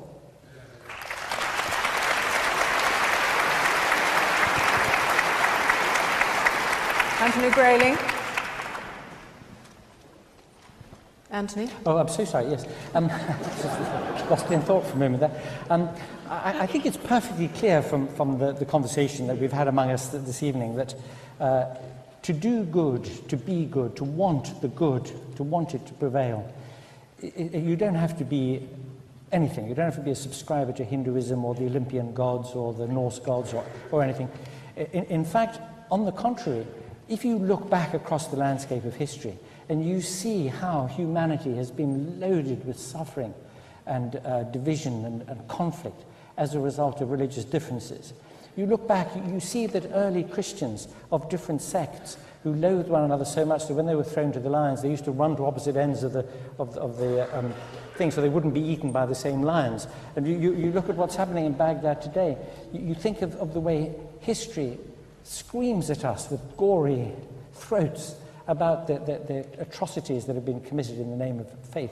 And you ask yourself, isn't it the case that these very natural, very warm feelings that human beings can have for one another when they know one another individually, and it becomes impossible to generalize? I mean, if you know somebody from another nation or another culture, another ethnicity, you know somebody well personally, it's very, very hard to continue to generalize, to accept the sorts of divisions that people want to impose because of labels, because of the identities that they choose for themselves.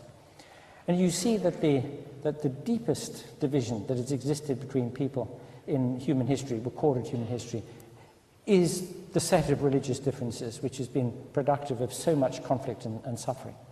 And you think of that and you move to the individual sphere. You think of the teenager who is anxious because his private feelings may be leading him into sin, or he's done something that may damn his immortal soul because he's been told that it will.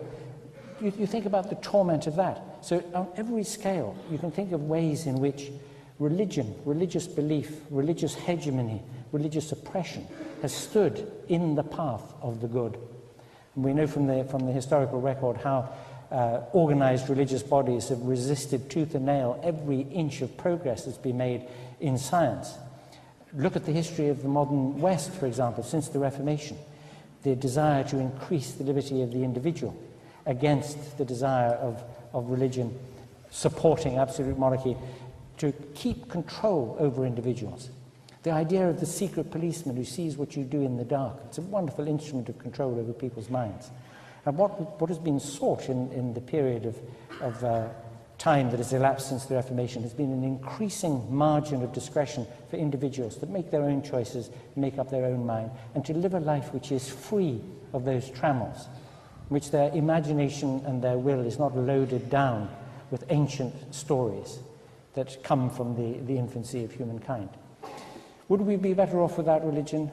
So much better off, if only we could breathe the free air of our personal liberty, our choice, our freedom to love one another as human beings and cooperate with one another, not because of labels, not because we don't want to go to hell, but because we choose to.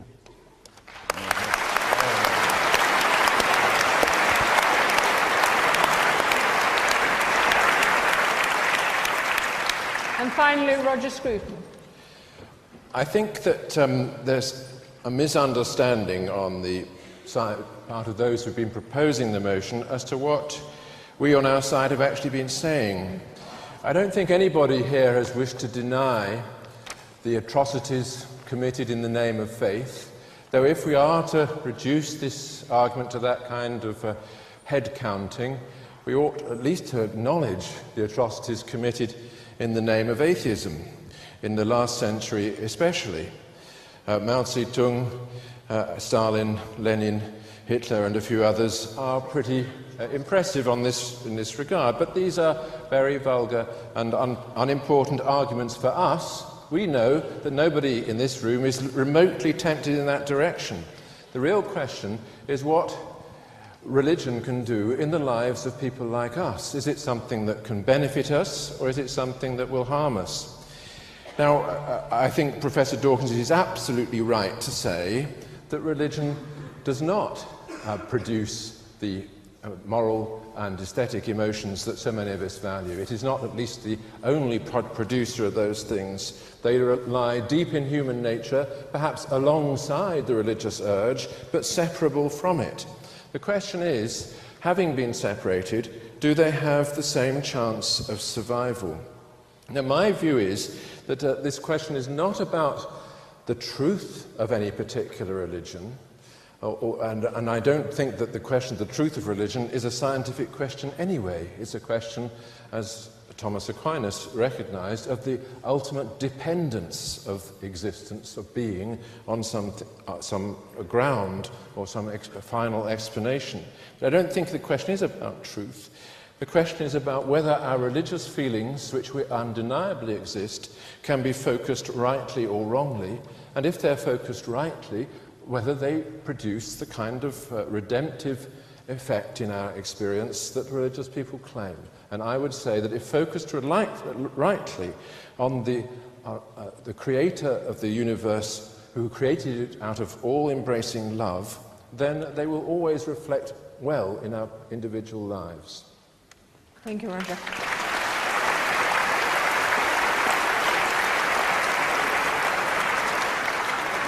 Before I announce the result, I would just like to say that each of these distinguished speakers is prepared to sign books that they have written, which are out there. What a captive moment, just as you want the result, but you should know that. Also, I would, before you all rush off the moment I've given the result, say how grateful we all are for hearing this debate tonight. Thank you.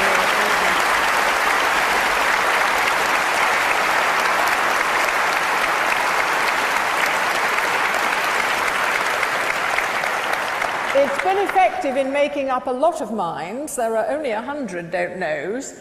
And the vote now for the resolution that we'd be better off without religion is 1,205, and against, that's also gone up, 778. So the motion is carried.